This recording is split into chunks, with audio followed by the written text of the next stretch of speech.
todas las hormonas esteroideas provienen del colesterol. Entonces, esa es la principal característica de las hormonas que forma el ovario y el testículo, son esteroides. Por lo tanto, la formación de esas hormonas se llama esteroidogénesis. Y luego la formación de los gametos se relaciona con el nombre de la gónada, ¿verdad? En el hombre era espermatogénesis y en la mujer se va a llamar ovogénesis. Pero si se dan cuenta, básicamente los trabajos del ovario y del testículo son los mismos: formar hormonas y formar gametos, ¿sí? Entonces, ya vimos que tanto el testículo como el ovario necesita alguien que le diga cuándo formar hormonas y cuándo formar gametos. Y ese alguien ya vimos que es el eje, ¿verdad? En el caso del ovario es el eje hipotálamo, hipófisis, ovario. Este eje le va a decir al ovario cuándo y cuánto tiene que formar de hormonas y de cuáles, y cuándo tiene que formar gametos. Ahora, lo único que va a cambiar con respecto a lo que ya vimos en masculino es el nombre de las células a donde se va a efectuar la esteroidogénesis. Espérenme tantito, que es un profesor.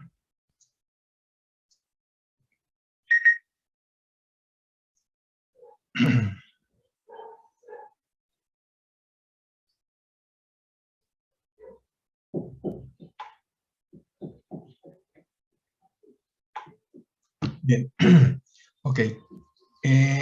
Lo único que va a cambiar es el nombre de las células a donde se hacen estos trabajos, ¿sí? Y el lugar, obviamente. Pero una de las principales diferencias es que, recuerden, el hombre produce hormonas y más o menos están estables todo el tiempo, ¿verdad? Porque de repente cuando hay muchas hormonas, el hombre le dice, no, ya no me mandes más estímulo. Y cuando hay poquitas hormonas, le dice, mándame estímulo porque ya están yendo para abajo.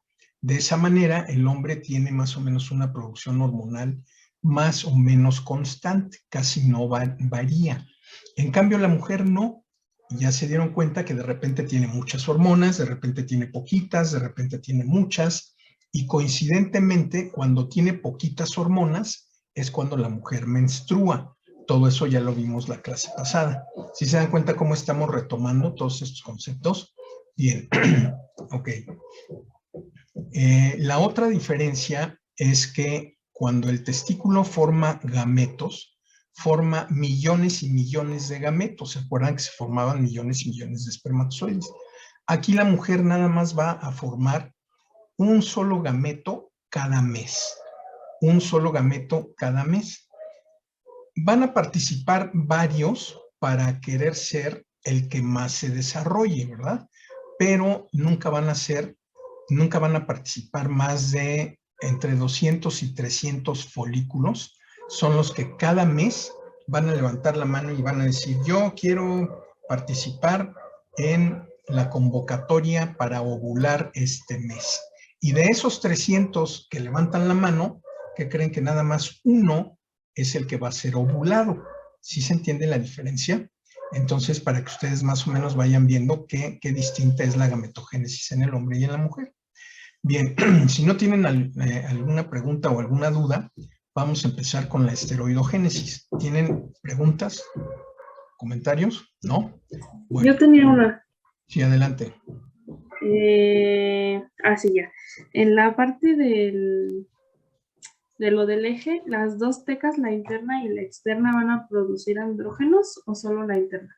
No, solo la interna. Esa es una pregunta interesante. Solo la interna, ¿sí?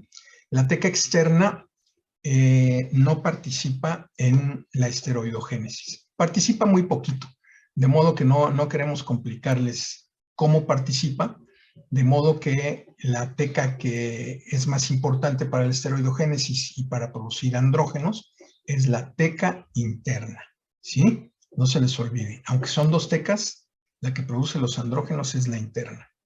Bueno, entonces voy a empezar a compartir pantalla para empezar a ver la esteroidogénesis en la gónada femenina.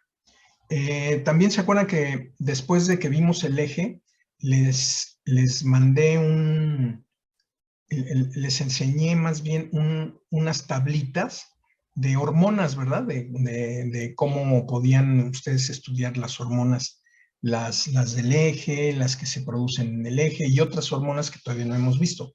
Sí, sí vimos eso, ¿verdad? Esos cuadritos, quiero ver sus deditos. Ok, esto es nada más para yo ubicarme porque no, eso no lo apunté. Ok, bueno, entonces empezamos con la esteroidogénesis. Ven, ¿en qué parte del ovario ocurre la esteroidogénesis? Todo esto, vean, este es el ovario, esta es una trompa y este es el ligamento ancho. Bueno, la esteroidogénesis en el ovario inicia en el folículo. ¿Pero en qué parte del folículo? Ah, bueno, pues entre las células de la granulosa y las células de la teca interna. ¿Se acuerdan que cuando vimos el eje, vimos que había una teoría que se llamaba teoría de las dos células? ¿Sí se acuerdan de eso, verdad?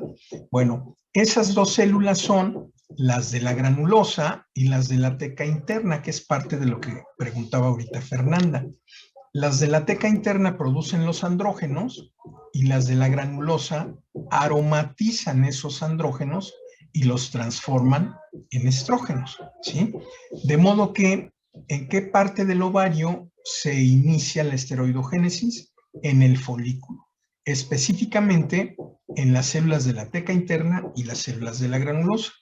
Bien, aquí tenemos un esquema, una imagen, perdón, de un folículo maduro. ¿Se acuerdan? Este es un folículo maduro en donde podemos ver aquí en el centro al ovocito, ya muy grandote, con una zona pelúcida muy ancha que lo está rodeando. Recuerden que esta es una zona en donde el ovocito obtiene sus nutrientes y estos nutrientes los proporcionan estas células que están alrededor, que parecen una corona y que por eso se llama corona radiada, pero que en realidad son células de la granulosa, ¿verdad? Vean cómo son iguales que las células de la granulosa. Y después vean cómo las células de la granulosa están rodeando todo el folículo y se ven de color moradito intenso, ¿sí? Estas son las células de la granulosa. Y vean cómo por fuera del folículo hay una zona como más compacta, más oscurita, que es la teca interna y luego la teca externa. Entonces, en la esteroidogénesis se lleva a cabo aquí, en el folículo, específicamente en la teca interna, que es esta, y en las células de la granulosa. Esto ya lo habíamos dicho, ¿verdad? Esto es nada más para que ustedes lo ubiquen en una imagen de un folículo. ¿Ok? Bien. Ahora, esto ya lo conocemos. ¿Quién es el precursor metabólico de toda la esteroidogénesis? El colesterol, si se acuerdan. El colesterol en su molécula tiene estos 4 anillos bencénicos que juntitos se llaman ciclopentano peridrofenantreno. Todas las hormonas que se deriven del colesterol van a tener este ciclopentano peridrofenantreno. Y la única diferencia va a ser el número de carbones que tenga este ciclopentano peridrofenantreno, así como el número y la posición de los radicales que lo estén rodeando. Pero todas las hormonas van a tener este ciclo y por eso se llaman hormonas esteroideas, porque derivan del colesterol que tiene 27 carbones. Acuérdense, ya lo acabo de decir, este es el ciclopentano peridrofenantreno, este anillo que está aquí, esta serie de anillos, y tiene 27 carbones. Aquí es la misma fórmula, nada más que un poquito más desarrollada. Bien. Ahora, ¿de dónde consiguen el colesterol las células de la granulosa y de la teca? Ah, bueno, igual que en el hombre, ¿verdad? De síntesis hepática, proveniente de la dieta y del colesterol que almacenan como gotitas de colesterol. ¿Se acuerdan de este esquema? Lo vimos en masculino. El hígado sintetiza colesterol, el colesterol también viene de la dieta y vean, ahora son las células de la teca interna y las de la teca, quiero decir, las células de la teca interna y las de la granulosa, las que van a tener guardada una reserva dentro de ellas de colesterol. Entonces son las 3 formas en que las células consiguen el colesterol. ¿Hasta aquí tienen alguna duda? ven que es muy parecido a masculino. Aquí lo único que cambia es qué células son las que están participando. Las dos células de la teoría de las dos células. Ahora, ¿en qué parte de las células de la teca o de la granulosa inicia la esteroidogénesis? Igual que en el hombre, ¿se acuerdan? En las mitocondrias. Ahí se inicia la esteroidogénesis en el ovario. Y el primer paso de la esteroidogénesis en el ovario, que inicia en las mitocondrias de las células de la granulosa o de la teca, ¿cuál es este paso? Pues igual, la conversión del colesterol, que tiene 27 carbones, a pregnenolona, que solo tiene 21, por medio de esta enzima, que es la misma, ¿se acuerdan? La 20-22 desmolasa. Si nosotros lo vemos en un esquema, aquí estamos viendo la mitocondria, pero solo que ahora la mitocondria es de las células de la teca y de la granulosa. Llega el colesterol con 27 carbones, entra a la mitocondria, se encuentra a la enzima 20-22 desmolasa, le quita 6 carbones, y sale en forma de pregnenolona con 21 carbones. Entra con 27, sale con 21. Igualito que en el hombre. ¿Están de acuerdo? Ok.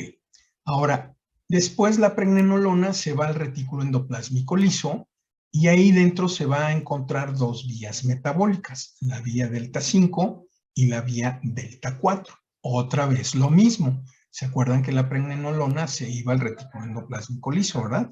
Bueno, pero ahora esto está pasando en las células de la teca o de la granulosa. Aquí tenemos, miren, el retículo endoplásmico de las células de la teca o de la granulosa.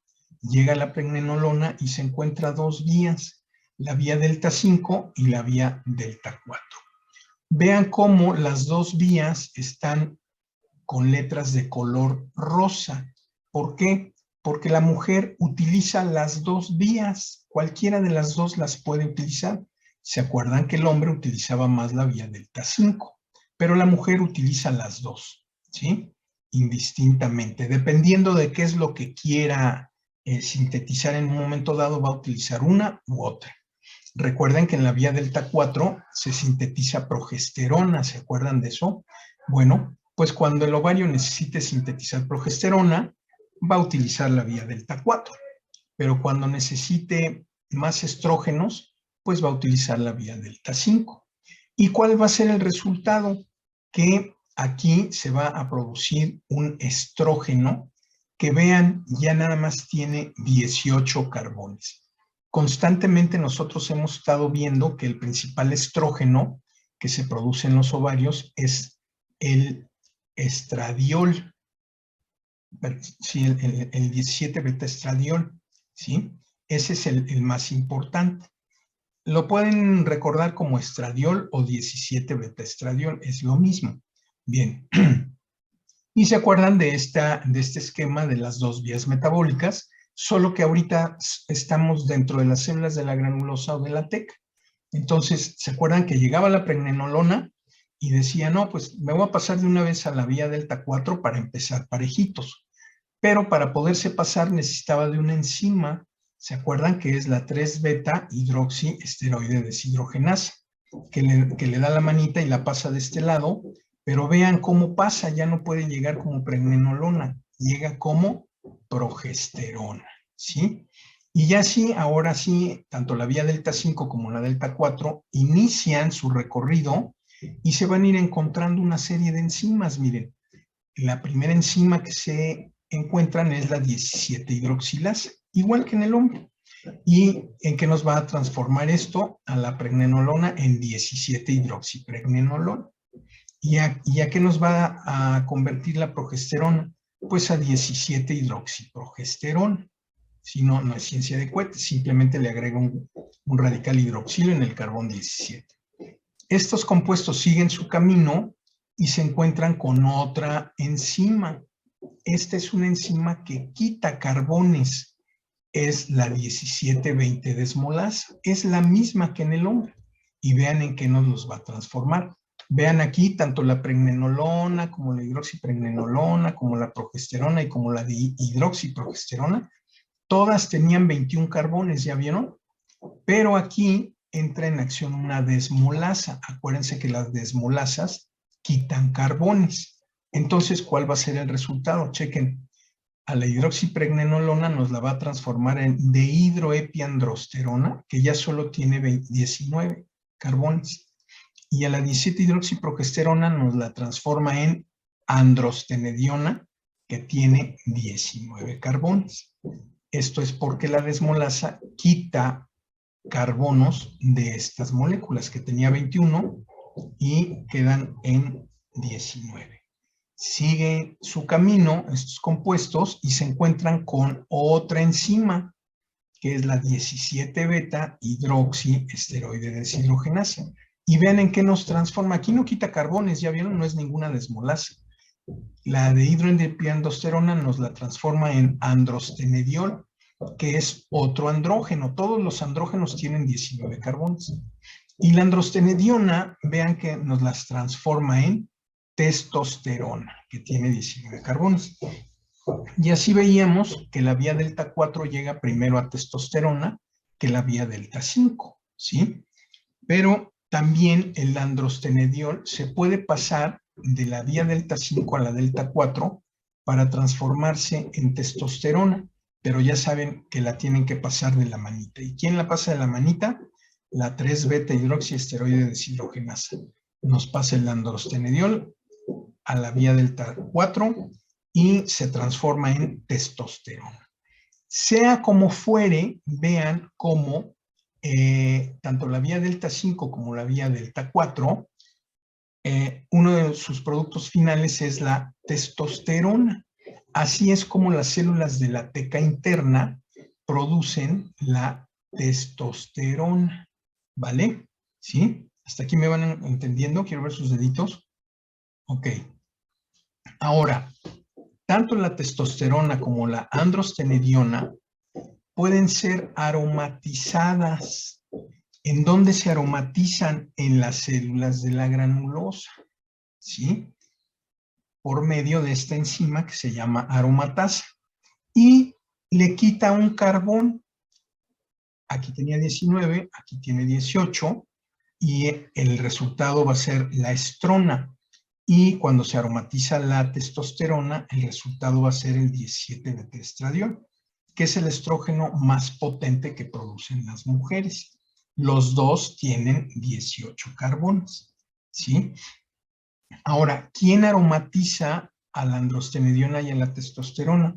Pues las células de la granulosa, porque esas son las que tienen la aromatasa, ¿sí? Bien.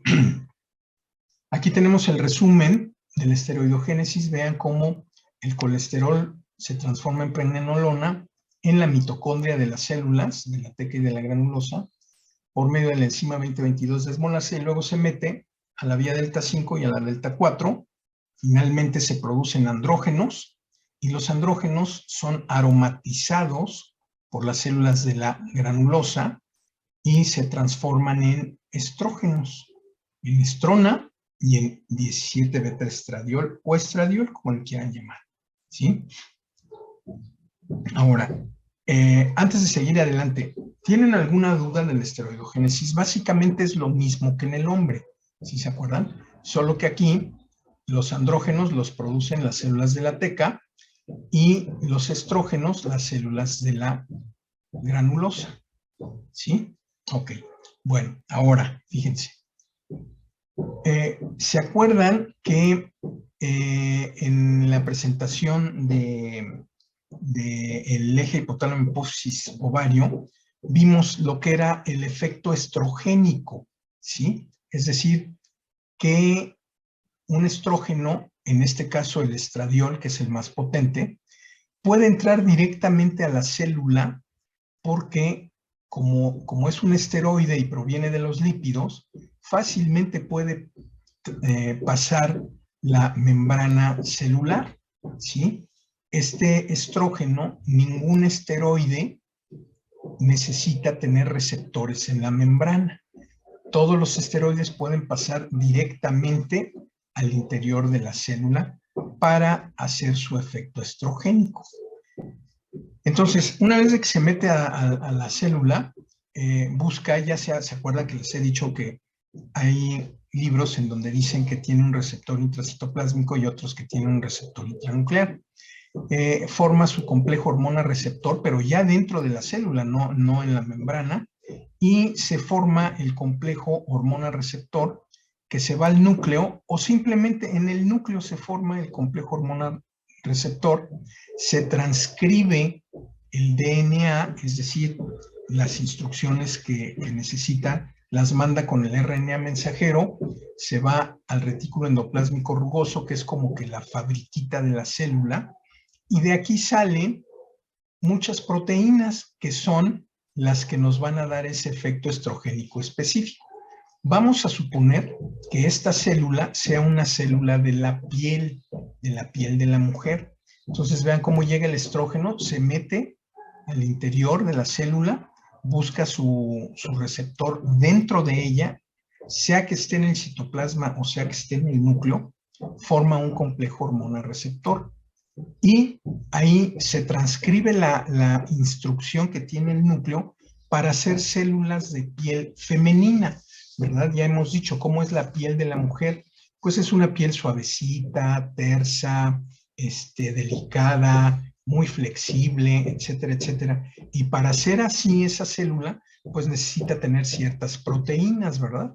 Entonces, este mensaje que trae el estrógeno le dice al núcleo, ponte a trabajar, y el núcleo manda a su mensajero a su fábrica y a la fábrica le dice, tenemos que sintetizar proteínas para poder ser células de una piel lisa, tersa, muy bien hidratada, etcétera, etcétera. Eso es lo que se llama efecto estrogénico específico.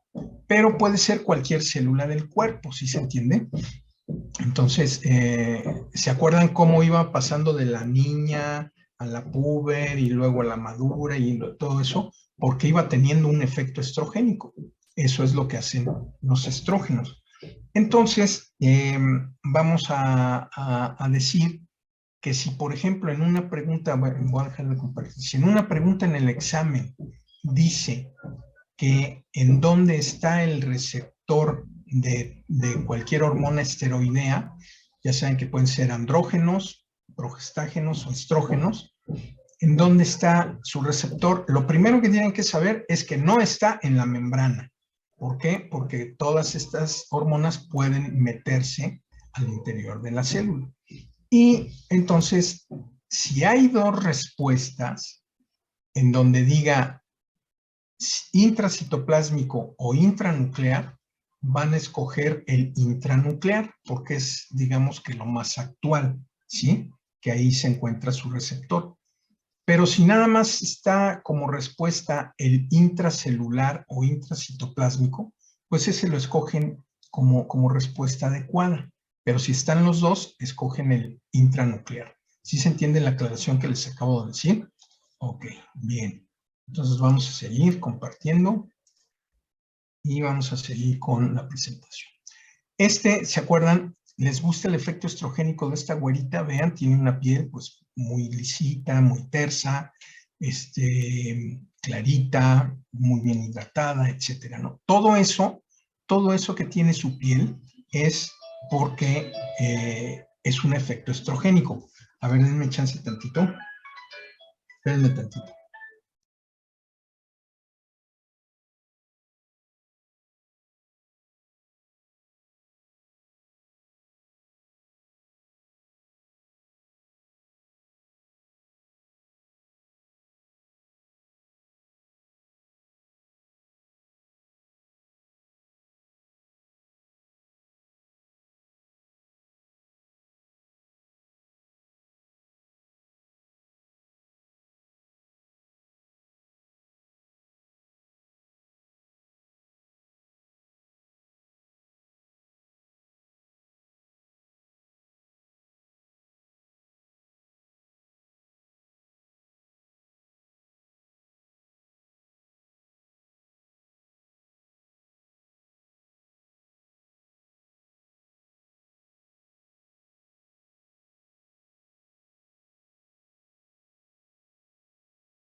Bien, entonces los estrógenos son los que hacen que esta mujer tenga su piel así y a eso se le llama efecto estrogénico.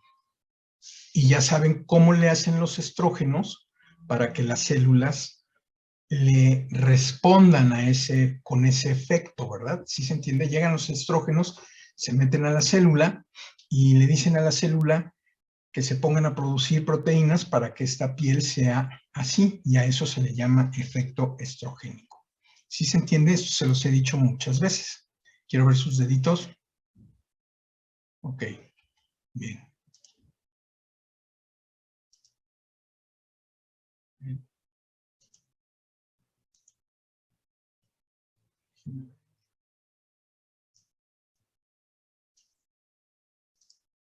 Ok, a ver. Entonces, ya terminamos lo que es la esteroidogénesis en la mujer.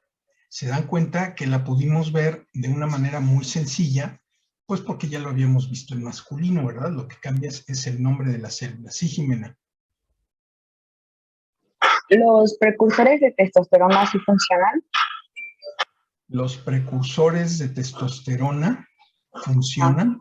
O sea, tu pregunta es, ¿como tratamiento en un paciente? sí, ajá. Sí, mira, el tratamiento hormonal en una mujer es muy complejo, porque ya estamos viendo que no siempre necesita de una hormona todo el tiempo. Recuerden que las mujeres de repente tienen muchas, de repente tienen poquitas, y de repente tienen mucha de una, pero poquita de la otra. ¿Sí se entiende? Entonces es un poquito más complejo que en el hombre. Pero los precursores de andrógenos, cuando se les dan a las mujeres, puede llegar a suceder que las androgenicen, es decir, ¿cómo les podré explicar esto? Hagan de cuenta que los ovarios solamente tienen cierta capacidad para producir aromatasa. Fíjense bien, los ovarios tienen cierta capacidad para producir aromatasa. La aromatasa es la que transforma los andrógenos en estrógenos. Hasta ahí van conmigo, ¿sí? Ahora, normalmente nunca se rebasa la producción de aromatasa porque nunca se rebasa la producción de andrógenos. Estoy hablando de manera normal, ¿sí? Los ovarios siempre producen cierta cantidad de andrógenos que pueden ser aromatizados y transformados en estrógenos, ¿sí? ¿Qué pasa cuando tú le das precursores de andrógenos a una paciente o le das andrógenos? Si se te pasa la mano, entonces vas a rebasar la capacidad de la aromatasa. ¿Sí se entiende? Y por lo tanto, sí vas a conseguir, por un lado, que se produzcan más estrógenos, ¿sí? Porque le estás dando andrógenos que va a aromatizar. Pero va a llegar un momento en que la aromatasa se le acaba y entonces ya no va a poder transformar a los andrógenos en estrógenos y la mujer se va a androgenizar porque ya se queda con el puro andrógeno, ya no lo puede transformar a estrógeno. Y esas pacientes les empieza a crecer el bigote, se les pone la voz más ronca, les crece la masa muscular, etcétera, etcétera. Entonces, de entrada, no es tan fácil recetar precursores de andrógenos y menos andrógenos a una mujer, porque se puede androgenizar si rebasas la capacidad de aromatizar de los ovarios de esa paciente. ¿En qué sentido iba tu pregunta? ¿Cuándo viste que recetaron eso o por qué fue la pregunta? Ah, no, yo lo pregunto por el gimnasio porque venden como precursores de testosterona, pero yo no sabía si funcionaban. Dicen que no, pero otros dicen que sí. No, Entonces sí, no sí, sé. sí. Acuérdense, que yo les he dicho que tanto las mujeres como los hombres, bueno, pero me entendieron la explicación de por qué no es bueno dar andrógenos, porque llega un momento en que ya no se pueden aromatizar y la mujer se empieza a androgenizar. Ahora, en cuanto a los andrógenos en los gimnasios, sucede lo mismo. Generalmente Si son hombres, les dicen, tómate estos andrógenos para que más rápidamente hagas volumen muscular. Y también les dicen lo mismo a las mujeres. ¿Y qué creen? Sí es cierto, porque si se acuerdan ustedes, cuando revisamos a la testosterona, uno de los efectos, un efecto de la testosterona en el hombre es aumentar la masa muscular. Por eso los hombres tienen más músculo que las mujeres, si se acuerdan de eso, ¿verdad? Bueno, pues si tú a un hombre le das más testosterona, más andrógenos, obviamente que va a aumentar su masa muscular, pero no tanto por estar haciendo ejercicio, sino por la testosterona que le estás dando, ¿sí? Es engañarse a sí mismo. Ahora, ¿qué pasa cuando eso se lo proponen a las mujeres? Pues las mujeres también tienen músculo, aunque tienen menos que el hombre, pero también tienen músculo, ¿están de acuerdo? Entonces, si les dan testosterona o precursores de andrógenos, pues también van a aumentar su masa muscular, también la van a aumentar, pero también se van a androgenizar porque van a rebasar la capacidad de aromatizar de esos ovarios y generalmente estas mujeres que toman precursores de andrógenos o andrógenos en los gimnasios, pues tú las ves así todas fortachonas, ¿verdad? Con unos musculotes, con unos conejotes así bien grandotes, pero también las ves bigotonas y le salen vello en las piernas y hablan diferente y son muy agresivas, etcétera, etcétera, ¿no? Entonces empieza a tener esos efectos secundarios negativos. ¿Sí se entiende? Sí sirven, pero no se deben de usar para eso. Sirven para otras cosas. Recuerden que nosotros aquí estamos viendo lo normal. Si difícilmente podemos entender y aprender lo normal, pues estaría ahorita más difícil al nivel de estudiantes que empezáramos a hablar de tratamientos muy sofisticados. Pero de manera general, hay que tener mucho cuidado con las hormonas para recetarlas, ¿sí? Entonces, cuidado si te dicen que tomes andrógenos para aumentar la masa muscular, sí la vas a aumentar, pero vas a tener efectos androgénicos aparte, ¿no? Y bueno, pues ¿quién de ustedes quiere estar bigotona? ¿Sí? O que tengan más vello en los brazos que el hombre lobo, ¿sí se entiende? O más vello en las piernas que el hombre lobo, ¿no? O que un hombre X, ¿no? ¿Sí se entiende? A ver, levante la mano quien quisiera estar así. Ah, bueno, eso es lo de menos, ¿no? Porque acuérdense que los andrógenos también aumentan el número de glándulas sebáceas y eso hace que aumente el acné en mujeres u hombres que están utilizando andrógenos. Entonces levante la mano a ver qué niña le gustaría tener bigote y barritos por todos lados. Pues no, ¿verdad? Entonces, mucho cuidado con andar tomando andrógenos. Sí se van a poner fuertes, pero a ese costo. ¿Sí se entendió, Jimena? Sí, profe, gracias. Ok. ¿Alguna otra pregunta que quieran hacer de la esteroidogénesis? Bueno, recuerden que cuando nadie pregunta, yo les pregunto. Déjenme buscar a alguien. A ver.